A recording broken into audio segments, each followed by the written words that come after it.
Bonjour à toutes et à tous, bienvenue dans le podcast La Source, c'est Birosti. Pourquoi Francis est un boss, saison 4, épisode 22. C'est incroyable parce que je dois l'avouer, hein. Et je sais pas toi ce que t'en penses, Birosti. Donc le 23 décembre dernier sur DAZN, d'ailleurs il y a toujours moins 50% sur 3 mois sur DAZN les gars. Il y a pas mal de gros chocs qui arrivent, donc n'hésitez pas, le lien est dans la description. Il y avait donc Anthony Joshua contre Otto Wallin, il y avait Deontay Wilder contre Joseph Parker, et il se murmurait que soit Francis allait affronter Deontay Wilder, soit peut-être qu'il allait avoir un combat contre Anthony Joshua. Personnellement, contre Joshua, je n'y croyais pas du tout, parce que j'étais en mode, Joshua vient de battre Otto Wallin, là il n'y a plus Deontay Wilder qui a perdu contre Joseph Parker, donc forcément, il va vouloir, en plus, Joshua va vouloir devenir champion du monde une troisième fois, c'est même lui qui l'a dit, il va avoir autre chose à faire qu'avoir un combat d'exhibition, enfin dans le sens, je pense pas qu'aujourd'hui il y ait de ceinture qui soit possible, puisque Joshua n'est pas champion du monde, ni Francis évidemment, que ça allait se faire directement. Et j'étais en mode, on est dans un truc où les deux, ça commence à se parler, Dion commence à dire ça va être un combat qui... Mais vous voyez, pour faire en sorte que le truc soit vivant, et puis voilà, juste faire plaisir au public. Et là, hier soir, Ariel Helwani lâche la bombe, confirmé par ensuite Mike Oppinger et Eddie Hearn, un promoteur d'Anthony Joshua et boss de Matchroom. Donc on voit à partir du moment où Eddie Hearn dit c'est vrai, c'est que c'est vrai. Le 8 mars prochain, pas le 9 comme initialement annoncé, ce sera un vendredi après-midi aux États-Unis, à Riyad. Francis Ngannou contre Anthony Joshua. Les gars, en l'espace, faut se rendre compte de la donnée parce qu'au-delà du fait que Francis affronte deux superstars, il aura réussi en moins d'un an à affronter en back-to-back Tyson Fury et Anthony Joshua. Personne n'a jamais réussi à faire ça. Mais aussi, je sais pas si t'as autre chose à ajouter pour cette introduction, mais... non, mais il est en train en fait, il arrive, il débarque en boxe anglaise et il est en train de faire en boxe anglaise ce que même les boxeurs anglais n'arrivent pas à faire, à savoir effectivement affronter tous les plus grands champions back-to-back, quoi. Une dinguerie. C'est parti, générique. Soit.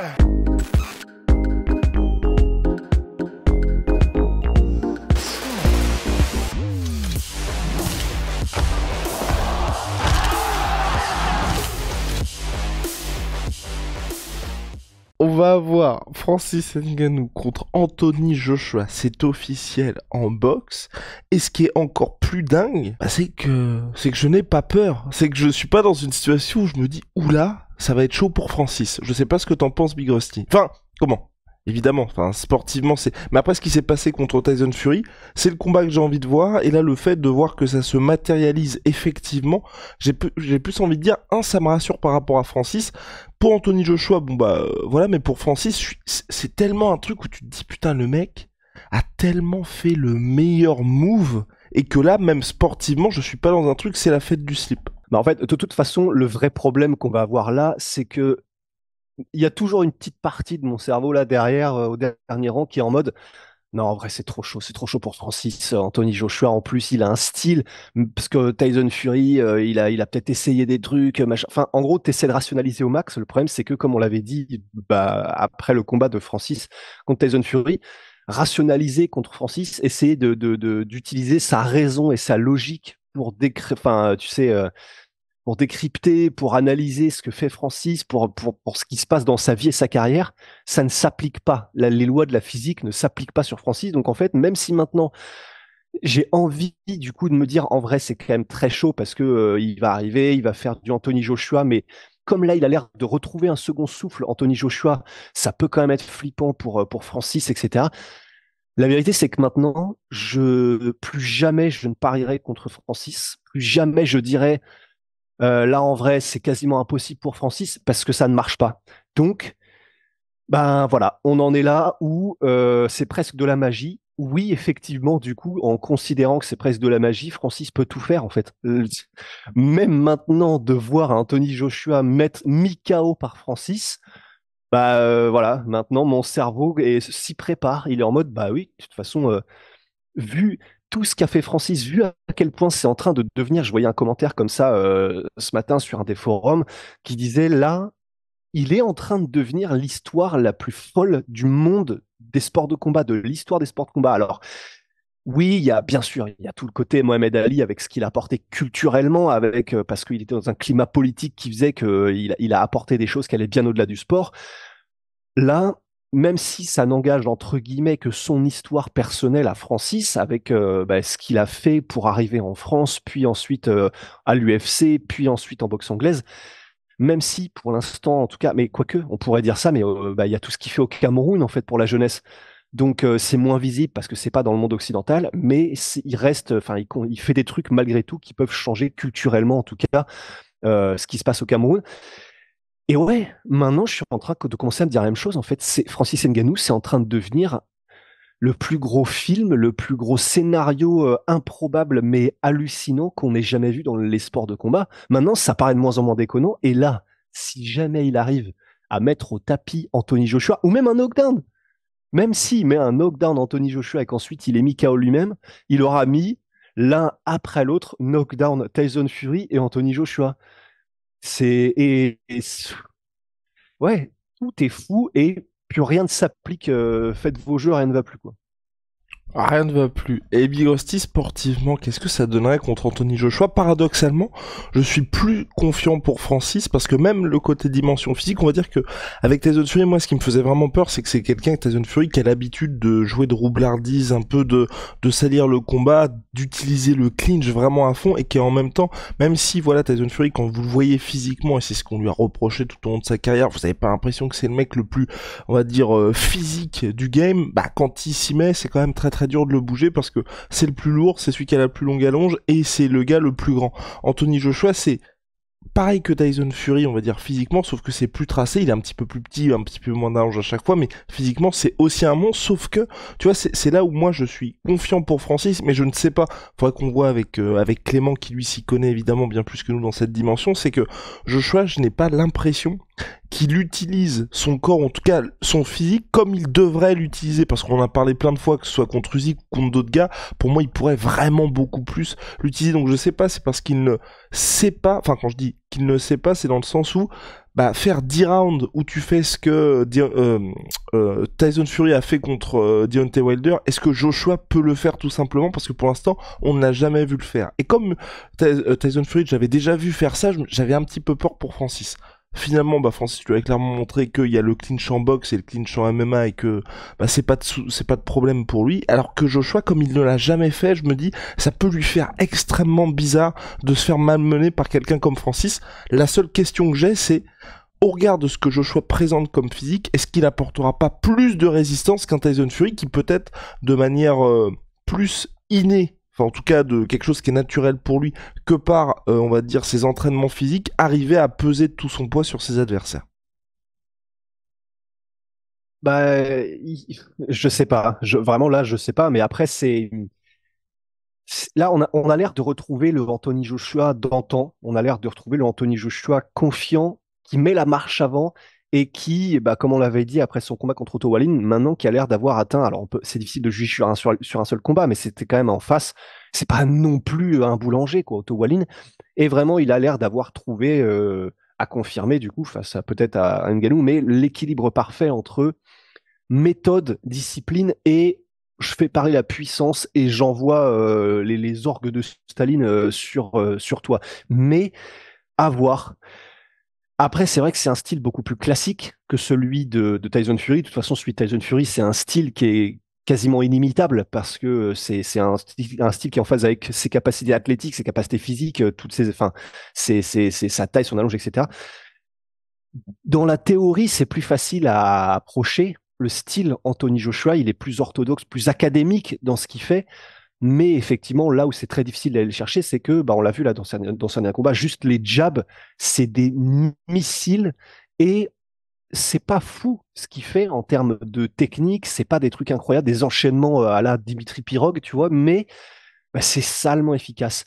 Et un peu à la manière, si on doit faire un comparatif avec le MMA, peut-être pour ceux qui ont plus les références, tu vois, peut-être qu'il peut mettre en place un game plan à la Alistair Overeem de l'époque où il était Uberim, c'est-à-dire presque, il prend le moins de risques possible, limite il se met en carapace et il fait juste effectivement parler la puissance où il va avancer en cadrant Francis au maximum pour pallier peut-être un petit peu au côté étrange, au côté timing difficile à saisir, peut-être qu'a eu Tyson Fury. C'est une des choses qu'on avait évoqué dans l'analyse après le combat contre Tyson Fury, le fait qu'il était bizarre en termes de rythme et de timing pour Tyson Fury qui ne s'y attendait pas.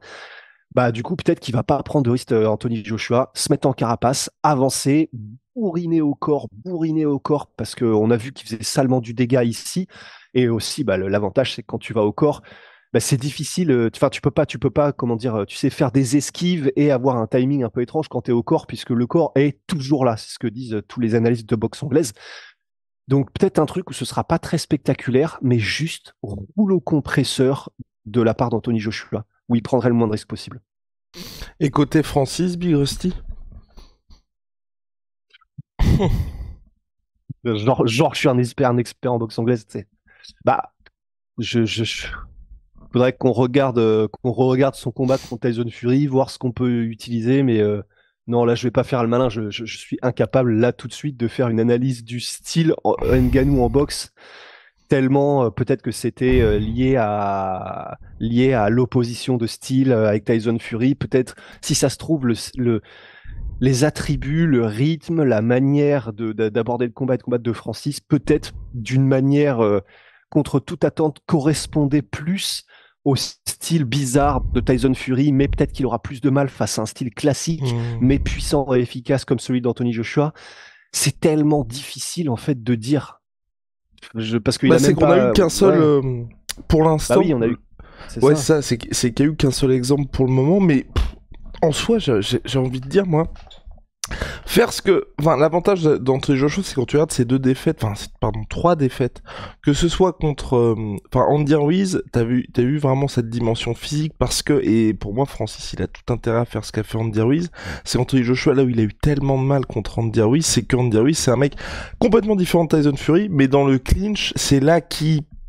C'était un enfer pour Anthony Joshua de se retrouver dans tous les clinches avec Andy Ruiz parce que il a peut-être pas le physique, mais c'est l'incarnation de la roublardise, si vous voulez, Andy Ruiz. Il était complètement paumé là-dedans, Anthony Joshua. Le deuxième combat, et avec Big Rusty, on avait été impressionné parce qu'en seulement 6 mois, il avait fait des ajustements qui faisaient qu'il ne se retrouvait jamais dans ces situations-là. C'était certes bien moins impressionnant, mais on avait un Joshua qui était virevoltant et qui a cruisé vers une décision unanime. Certes, Andy Ruiz avait pris du poids et c'était plus le même boxeur que 6 mois auparavant, mais en tout cas, il avait fait nécessaire pour ne plus jamais être dans des situations où il allait se faire toucher de cette manière-là, Anthony Joshua.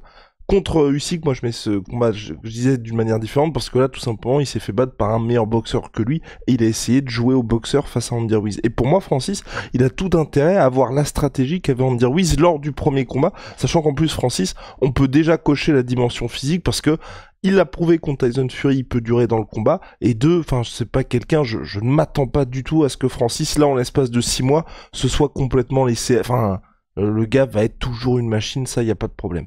Donc non, je pense que Francis a tout intérêt à adopter la carte Andy Ruiz. Il l'avait déjà fait un petit peu contre Tyson Fury. Et là, moi, ça m'avait surpris parce qu'il avait fait du Tyson Fury un peu contre Tyson Fury.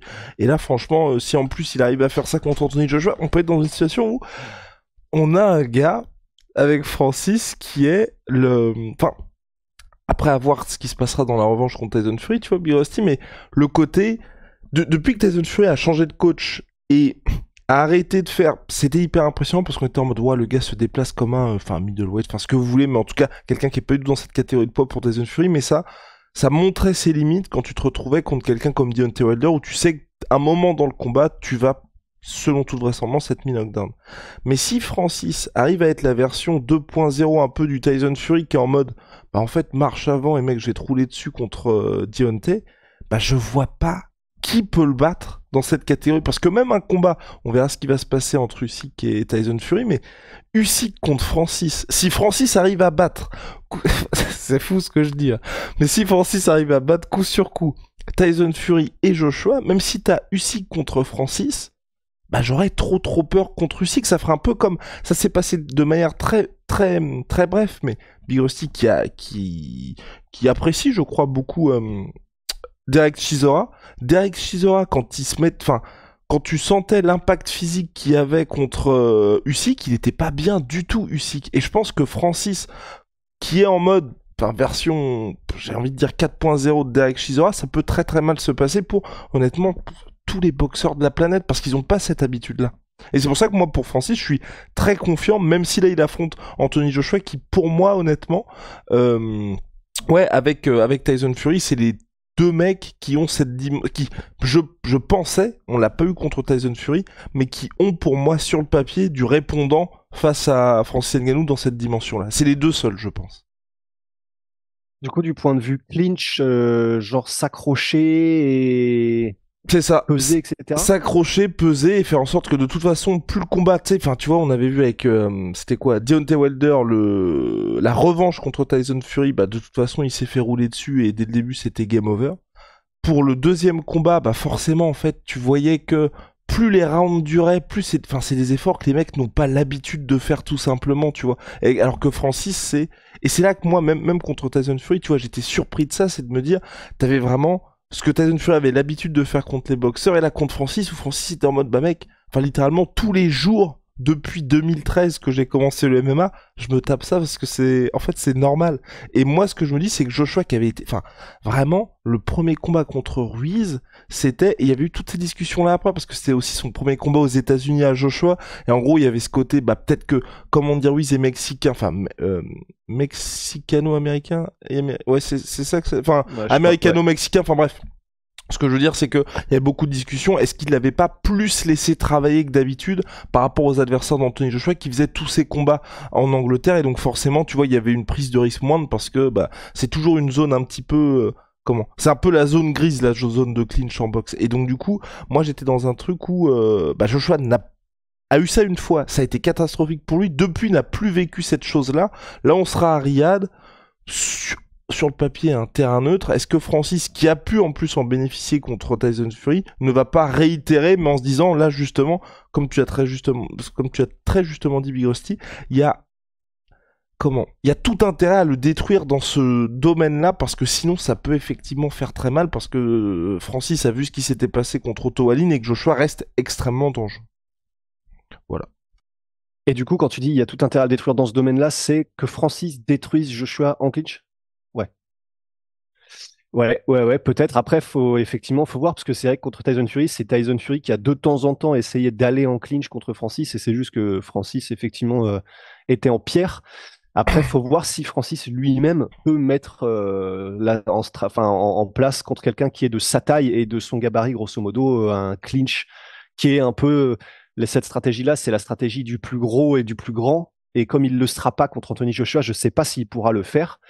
Donc, mais à voir. Effectivement. Ouais, mais sauf que, et c'est pour ça que moi je trouve ça ouf, c'est comme tu as dit, Fury avait essayé, en sens, c'est le jeu de Fury ça, et de voir le mec, c'est un peu comme ce qui s'était passé, enfin tu vois, là, Edwards Covington, ou t'as Covington, on sait ce qu'il allait faire contre Edwards, il le fait, on fait, oh, et donc même, tu vois, Covington, il a dû se dire, à part le cinquième round évidemment, t'es en mode, oh merde, le truc que je fais où je malmène tous les mecs, là, oh non, fait chier. Donc tu sais dès le premier round que la nuit va être très très longue, et pour moi, après, pour toi, tu dirais que, putain, faut qu'on voit au niveau des tailles, il est beaucoup plus grand que Francis, Joshua.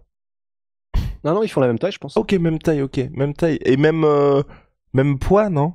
Ou Francis est plus lourd pense, un peu. Ok. Ouais, peut-être un peu plus lourd. Ok. Mais même ça, putain, même ça, j'ai tellement hâte d'être au premier face-off entre les deux. Oh là là là là là là. Ouais, ça va être Oh là tellement là. un face-off entre deux physiques inatteignables pour 100% de la population, tu sais. Mais c'est ça, parce qu'on a vraiment ce côté, enfin, Tyson Fury contre Francis, si vous n'êtes pas au courant de ce que fait Tyson Fury, je pense que la plupart des gens peuvent se dire c'est quoi ce bordel en fait. Comme un peu quand il y avait eu Taituvaza, toute proportion gardée les gars. Quand il y avait eu Taituvaza contre Cyril Gane, où en gros, si vous n'êtes pas au courant, Taituvaza est numéro 3 mondial, vous dites what the fuck. Enfin, alors que là, t'as vraiment un peu le truc, bon, si on peut construire le mec ultime, qu'est-ce qu'on va avoir? Enfin, quand je dis mec ultime, dans le sens, vous imaginez le type le plus dangereux, bah soit vous allez avoir Anthony Joshua, soit vous allez avoir Francis. Et de voir les deux comme ça, avec en plus la confiance de dire je vais mettre le mec KO. Oh là là. Ouais, parce que là, il y a moyen qu'on retrouve le Francis qu'on avait eu contre Overeem en mode qui lui chuchote demain je vais te faire dormir, tu vois. T'imagines la dinguerie? Parce que là, tout pointe vers un Francis qui serait au maximum de sa confiance, vu ce qu'il vient de faire que personne n'avait jamais fait contre Tyson Fury. Donc effectivement, non, c'est clair. C'est ouais, des physiques, ça n'a aucun sens les physiques qu'ils ont quoi. C'est C'est marrant d'ailleurs quand on y pense quand même, hein, parce que En MMA, on pourrait se dire que c'est les sports parmi lesquels il y a des athlètes les plus complets en tout cas, et les plus versatiles qui sont capables de faire le plus d'efforts différents. Et alors que en 100 mètres, au 100 mètres, genre, t'auras jamais un mec qui a du bide au 100 mètres, tu vois, au final des JO. Bah, effectivement, c'est vrai qu'en MMA, tu peux avoir des mecs qui ont le physique de Fedor, de Tyson Fury, enfin, même du coup en anglaise. Enfin, c'est vrai, c'est tellement marrant, c'est tellement bizarre quand on y pense. It's crazy, Big Rusty. Crazy.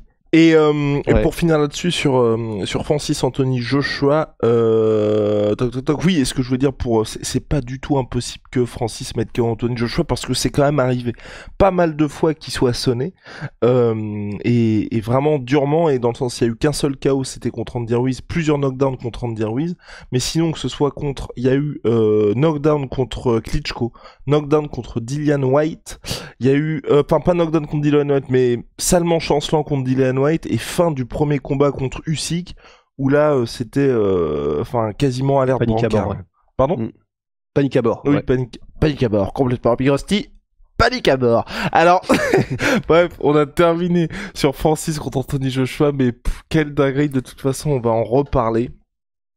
Bon, par contre, le seul truc, hein, ça, pour moi, Big Rusty, ce sera le mot de la fin, c'est j'aimerais juste bien que le PFL s'active un tout petit peu pour signer des mecs intéressants pour Francis en MMA parce que là je ne boude pas mon plaisir. Évidemment, je suis ravi que Francis affronte des vrais gars parce que même il y a quelques mois de ça, quand on faisait nos podcasts, on commençait à se dire putain, est-ce qu'il affronte Chisora? Enfin, ça aurait été dommage qu'il affronte des mecs comme ça. Là, on ne peut pas faire mieux, tout simplement en boxe anglaise et c'est pour ça que je suis très content parce que il nous propose le meilleur de la boxe anglaise après avoir proposé le meilleur du MMA. J'aimerais juste bien à un moment donné le revoir en MMA et contre des cracks de chez crack et dans une situation un peu comme ce qu'il y a là, vous voyez. Il y a peut-être pas de ceinture, c'est peut-être pas des combats pour le titre, mais ça c'est l'équivalent. Et si en MMA on se débrouille, je sais pas comment. La Francis n'est pas une dinguerie près, mais pour avoir un John Jones, certes il y a pas de titre UFC, il y a pas de truc comme ça, mais on a Francis contre John Jones, on a Francis contre d'autres cracks de chez crack. Je signe tout de suite. Et surtout, c'est ce que j'ai envie de revoir Francis dans son sport de prédilection. Enfin, quel est le sport de prédilection de Francis Bah, c'est la boxe. Rusty maintenant?